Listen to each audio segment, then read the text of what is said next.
Hey guys, Del here, and welcome to what is going to be the first video on Steel Division 2. I know that I initially said that I wasn't going to be covering this game, but I have changed my stance based mostly on the fact that I no longer have to go to work. I don't have a 40-hour work week, which was precluding me from learning this game, getting into it, and trying to get the same level of depth as I have with Wargame Brendryen.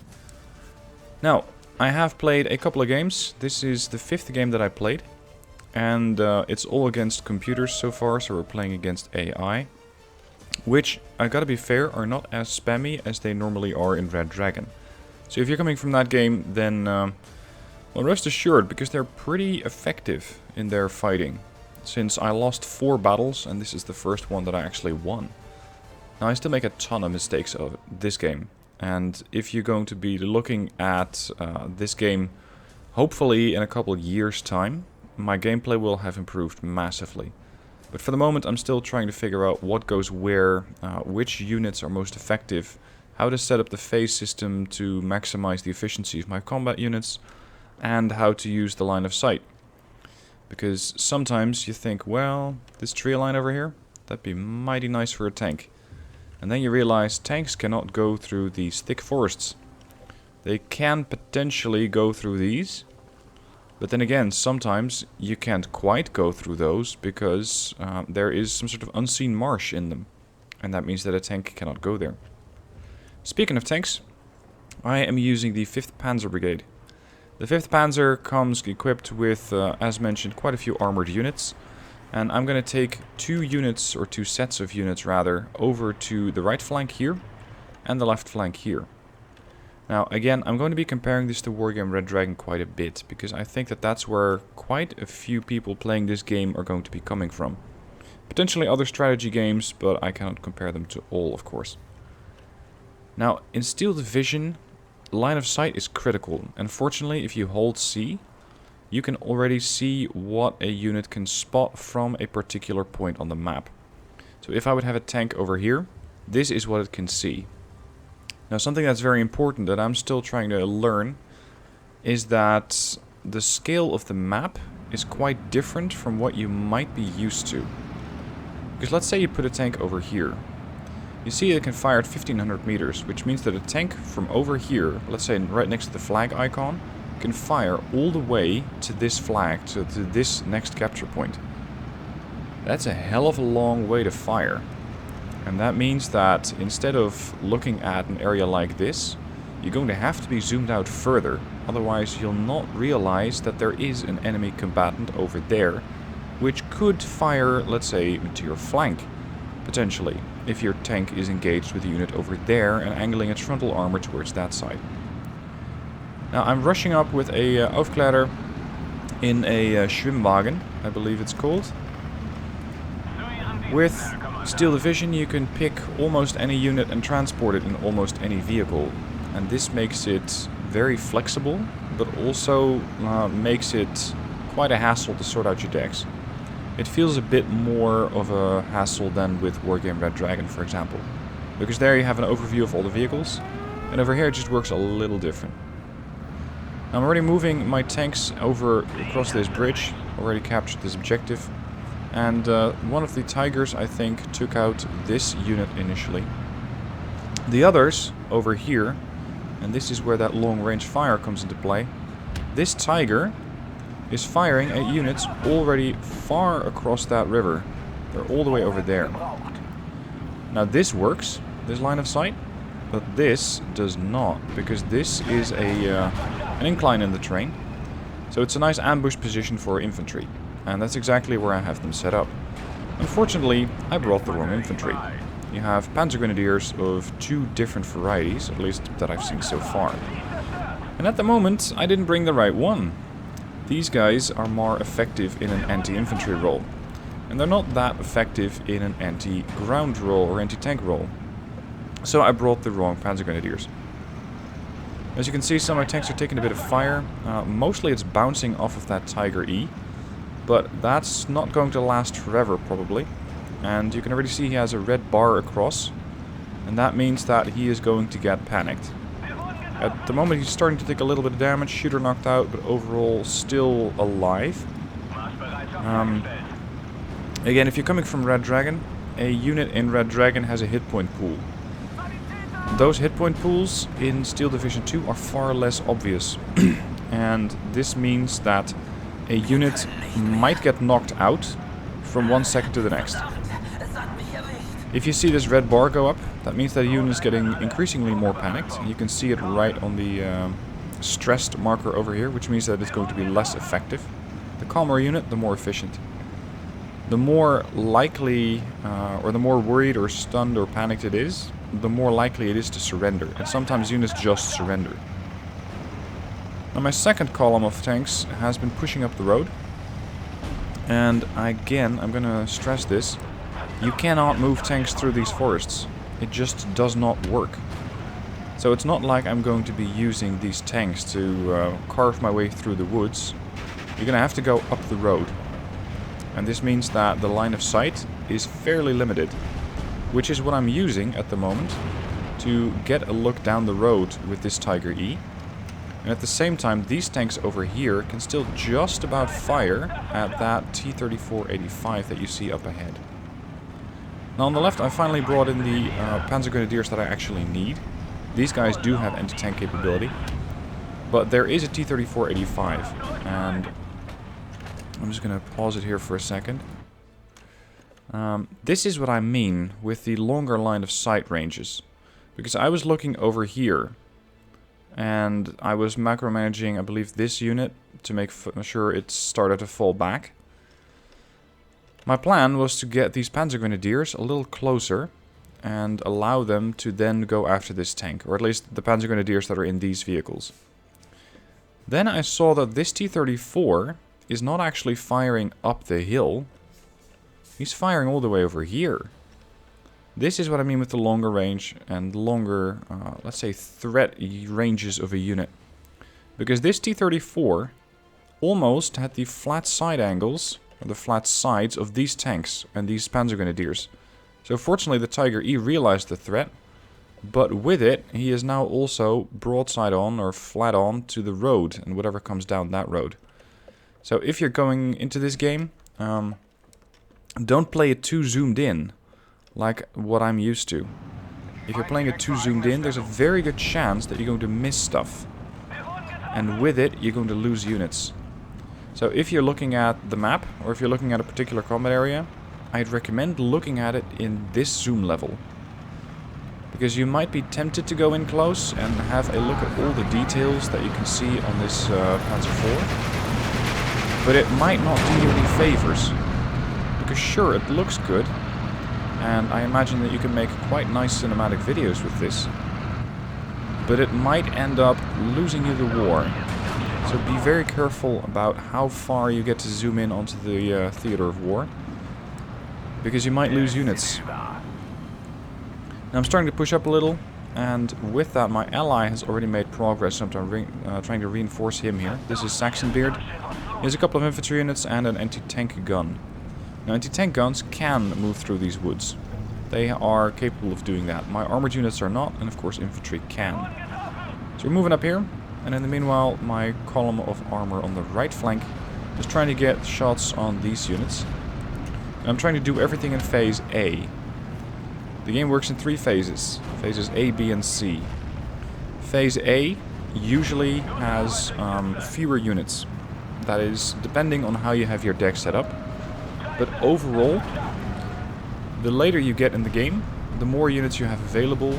And not only the more units you have available, but also you can get a decent number of units at a decent level of veterancy. Which really, really helps. But I'm going to be outlining all that in additional videos. I still have a ton to learn on this game. And it's going to take quite a while to figure everything out and get a couple of decent tutorials out there. So bear with me on that. Anyway, I have pushed through. I now have this capture point over here. And again, Saxon is going to help me with a couple of infantry units over here. I don't really have too much infantry, and that could be a problem. So I thought, well, I'll bring in some infantry. And then I proceeded to walk it right into the welcoming position of a Maxim machine gun. So So the infantry immediately gets pumped down, and since these units are not really capable of supporting, and this tank took a hell of a lot of damage, I just lose the infantry, or near enough. Now, a little bit of information on some of the statuses that you can see here. You can see that it has its sight damaged, but it's also bailed out. This means that this is basically an empty tank. There's no crew in there, you cannot command it, you cannot fall it back, you cannot do anything with it. As far as I've seen, it is still my unit. It's not like Red 4 or the enemy is going to be using infantry units and capture that tank. It's not Men of War, fortunately, because that would be really quite chaotic. No, you can't do anything like that. But what I need to do is bring a supply truck close to this vehicle, pretty much like, again, in Wargame Red Dragon. You bring a logistics vehicle over and it repairs the unit. And apparently it doesn't only repair the unit, it also brings a new tank crew. So at some point you're going to see me bring in a logistics unit, either for this unit or other tanks. And you're going to see that it gets repaired and it even gets a new crew. Alright, again, long range of fire. This Tiger E was helping me with that machine gun. So while I'm thinking I need to micromanage this, all of the sudden it got taken out by this Panzer IV all the way back in the line. Line of sight in this game can be very unpredictable. And I thought I could focus just on this part. It doesn't work. You need to be almost looking at it like this. And even then, it's not always that predictable. Because you could be thinking that this tank is currently in no useful position to do anything. Because it's so far behind. You're half right. It cannot engage anything along this road, but look at what it can see. This Panzer IV, yeah, it's not here in the replay system, but in game you can keep this view line stickied, so you can always see what a particular unit that you have selected can see. This tank can engage the infantry all the way up there on that ridge. Because there is a slight inclination up there, and it can just sort of fire over the forest and right onto the tree line, or onto the rise here in the terrain. So keep in mind, line of sight, unpredictable. Now you're going to see me make all sorts of stupid mistakes in this game. I already had quite a few units lost, especially due to fire coming in all the way from over here to units over there. But I'm also getting a little bit too aggressive over here when I don't really need to be. This is Conquest, and Conquest in Steel Division 2 works in a way that you need to capture these little flag positions. So we have one over here, there's another one over there, here's one. The more that you have, the more points you gather. You can see currently the AI, or I suppose they could call it, they call this the Allies, I think.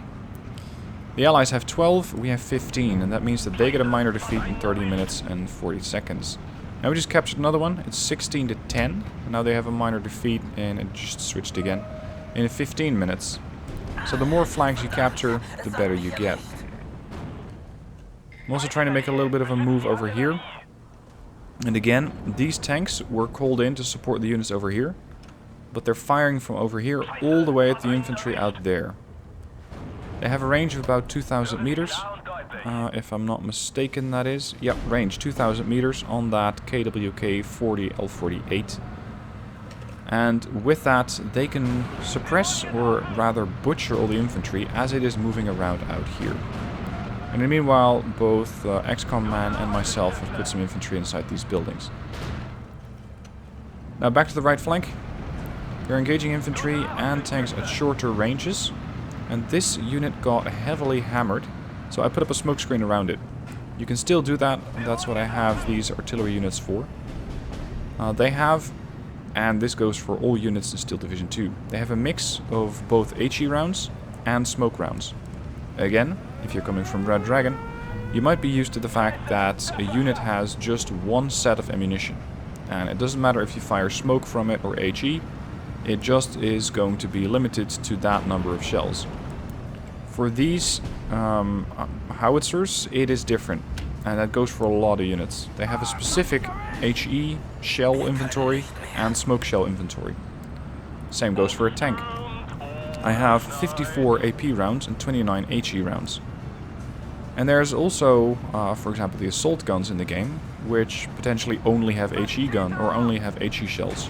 Or, which have HE shells and just a few AP shells. So that they, in case of emergency, can defend themselves against enemy vehicles, but they're really not designed to do that. So all of that stuff is going to be taken into account, and you kind of have to balance it out and think, is this unit going to be the most effective in the type of role that I want it to be? I can see another tank over here, crew killed. That means that the tank is still there, and I could finish it off, but I think that unless I give a specific combat order, it's not actually going to fire at it. This, by the way, is the surrendering mechanic in action. I had a group of Panzer Grenadiers over there. They ran up against a T-34-85 and something else, and they panicked. Their morale got so low that they panicked and then consistently surrendered to them. Fortunately, the T-34-76 gets knocked out by the Panzer IV-H. One shot killed the crew. And that means that this thing is no longer going to be a threat, but that does also mean that I'm not going to get that Panzer Grenadier back. If unit surrendered, it's out of the fight. It's just no longer there. Now, in the meanwhile, slightly more to the left, and again, I'm going to have to try and keep this thing zoomed out. Having done almost 1,000 videos on Red Dragon, this is going to take me a bit of time to learn, so bear with me. I'm trying to push forward with the Panzer H and some Panzer Grenadiers. Unfortunately, the tree line is no longer enough to conceal me, and I'm taking fire from units over here, but also up there. And since this tank cannot fire through the tree line, I cannot actually do anything to help this infantry unit out. It's very unfortunate, but it's just the way it is. So instead, I'm moving up a Tiger E and a Panzer IV Führer, also known as a leader tank. This is going to give me veterancy on the units that are inside the circle. And I believe that in the case of my units, you can see that by the Iron Cross that it has underneath the unit. These units just got into range, and they immediately got another Iron Cross. So this way, you basically boost the veterancy of a unit by having a leader nearby. If a leader dies, then you lose your veterancy again, unless a unit has already been promoted. Now here goes a tank. I lost this one. Pretty bad move. I put it forward too far and made it engage two targets at once. Because I have an anti-tank gun over there which is firing at my tanks. You can see it's now working its way through the Panzer IV. And at the same time, I think there was an enemy unit over here, and the Tiger just got side-shotted. So that is very much a thing that you need to consider, and it is a very big risk to your units if you're just pushing out and you're being engaged from two sides. So be very, very careful with that. Now at the moment, there's not a whole lot I can do with these units. This one's alright, this one is not. This is what I have the Opel Blitz Mun for. This is a supply truck. Carries 10,000 points of supplies, and it can be used to do all sorts of things, from resupplying tanks, making sure it has more ammo, to getting a new tank crew in, and of course getting all that damage repaired. What I believe they cannot do is resupply infantry in the field. So it's not like you have an infantry squad, like these Panzer Grenadiers. Normally they're 10 men, now they're 7. It's not like this truck carries 3 more guys for this squad. At least, and not as far as I've seen, but I might be wrong about that. Now I'm going to zoom in on this for a second.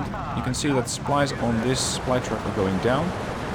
Crew is still killed, turret is still stuck, but it is being repaired and it is being resupplied. So at the moment it has all the supplies. The crew is back. The turret is still stuck, so this thing can only maneuver around with the tracks. And the turret should be repaired soon, thanks to the Opel over here. And now I have a fully operational combat unit again. So stuff like that, make sure you repair it, because especially leader tanks can be fairly expensive. This one is rather the exception at 60 points. But I also have leader tanks in my deck, which cost 240 points. So if you lose those, well, you're going to be shit out of luck. Because they're A, very expensive, and B, very hard to replace. Now we're making good progress over here, and that is mostly no thanks to me. Sure, I've captured the right flank, but at the moment I cannot really do much more than I'm currently doing. because there's no further capture points up here. There is one over there, and I want to try and make a move for it. So I have some infantry over here, pioneers. I have a couple of Panzer Grenadiers left. 2 units of armor, 2 Panzer IV H's. And I still have my Panzer IV leader over here. And you just saw him get into range with that circle of this tank. And he immediately got an Iron Cross, so he got promoted. Or, I'm not sure if that's the right term to use. He didn't actually get promoted, maybe he got inspired by the leader, something like that. Something else that I'm not quite sure about is whether tanks, and other units at that, can get a field promotion. So like in other games where you have veterancy, and if a unit has done significant amounts of damage, it's going to get promoted. I'm not sure if that's the same deal in Steel Division 2. It might. It might not. I still have to test around with that and figure it out. Now at the moment, not a whole lot that I'm currently doing. I'm just gathering my forces and trying to make a push on this town soon. But you can see that there is an anti-tank gun over here, 45mm. Fortunately, it's falling back under the fire air from this Panzer IV-H. Panzer IV-H got one return shot and immediately got its shooter knocked out. So at the moment, he's not going to be effective at all. There's another bounce. And what I do like about this game is that it actually shows you the bounces. I'm going to try and have... Yep, here we go. Here comes another round. I hope that it bounces. Yep. You can see the bounce on the armor. And this is something I really like about Steel Division. It's definitely created some spalling, I think. Because you can see all sorts of parts flying off of that tank. The tank itself is fine. It hasn't actually taken any damage. And you can still see the round. If I can get it on screen. You can still see the round bouncing off. And it's just harmlessly moving off.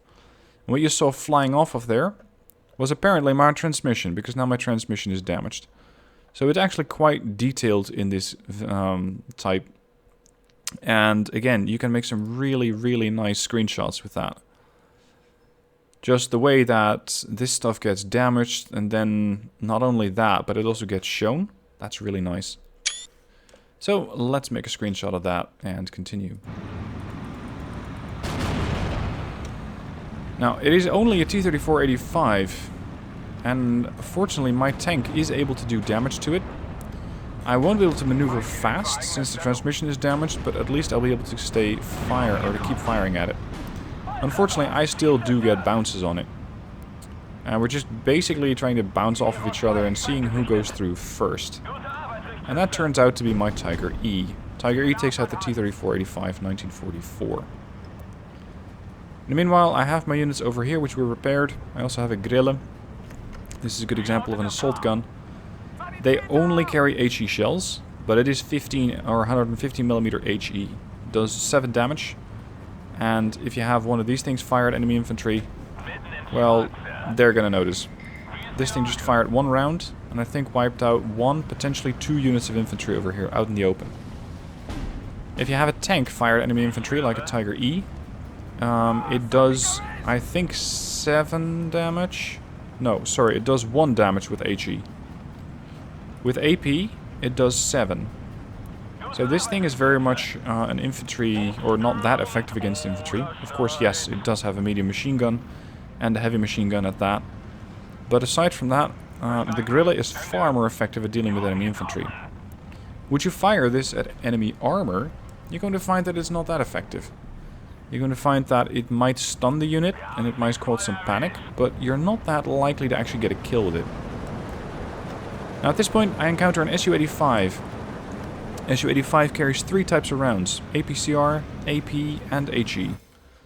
The APCR only does 1 damage, but I think has the highest penetration. AP, 145mm, but 7 damage, so far more effective. And it carries HE rounds, which have no penetration at all and do 1 damage. Overall, I cannot really move up with my armor through here without risking getting shot in the sides by the Su-85. So instead I took this opportunity to try and get my Panzerschreck in there. I wanted to see how effective this is. It's only a 2-man squad. They are very good at taking out enemy armor, but very bad at anything else. Look at this though. Exceptional stealth. So you can basically sneak these guys close and try and get close enough to fire off that Panzerschreck. And I believe that the Su-85 doesn't even really get a shot off. But they're now firing it, and the crew's immediately panicked. You can see that that bar went from 0 to about 60 or 70%. Panzerschreck fires again, takes out the Su-85. In the meanwhile, they didn't take any sort of return fire. Sure, these guys did, because they got detected. But aside from that, the Panzerschreck was perfectly fine. And, of course, if you run these guys through the open terrain, right onto an enemy armored unit, well, let's say that there's far less chance that it's actually going to make it there. But if you go in sneakily through woods or buildings, and you have a vehicle which happens to get too close, there's a very good chance that you can take it out. Here's an example of how not to use your Panzerschreck. I completely forgot that I had them moving up, and they're caught out in the open and being fired at by several units at once and immediately taken out. Dumb mistake. Unfortunately, the Panzerschreck had to pay for that. Now, sight damaged, turret stuck, transmission damaged, or sorry, transmission destroyed, and this is even worse. And there's you go, armor cracked, and no more tank for me. The other two tanks, the Tiger E and the Panzer IV-H, did push up. And I now have this capture point as well. The AI is going to suffer a minor defeat in 3 minutes 46. And I just have to make sure that my units survive until then. I take one round on the Panzer IV-H and immediately respawn and take out a T-34. Some infantry in here, but you see that these tanks just don't do enough damage. They don't do a lot of damage against infantry. So ideally, I'd have my Grille over here, where it could also provide fire against this ridgeline. But this might not be the most opportune position. Because from where it is right now, and considering that it has a range of 2,000 meters, I actually have it far too close to the combat. If I would have it over here, potentially even further back, yeah, from over here, it would be in a pretty good position to support. And this is something that I still really need to learn. Because at the moment, this position would allow me to suppress enemy infantry on this ridge, while not being majorly threatened by the units over here. What happened right now was that the Grille is going to get too close, and is at far greater risk than what it needs to be at. I fired one round into the enemy infantry over there, and they just went from 8 to 2. So once again, showing the effectiveness of that Grille. Tanks are falling back. And the infantry is moving up. Unfortunately, I didn't smoke the position. And that's going to cause me all sorts of trouble for the infantry. Here's another interesting thing about this game.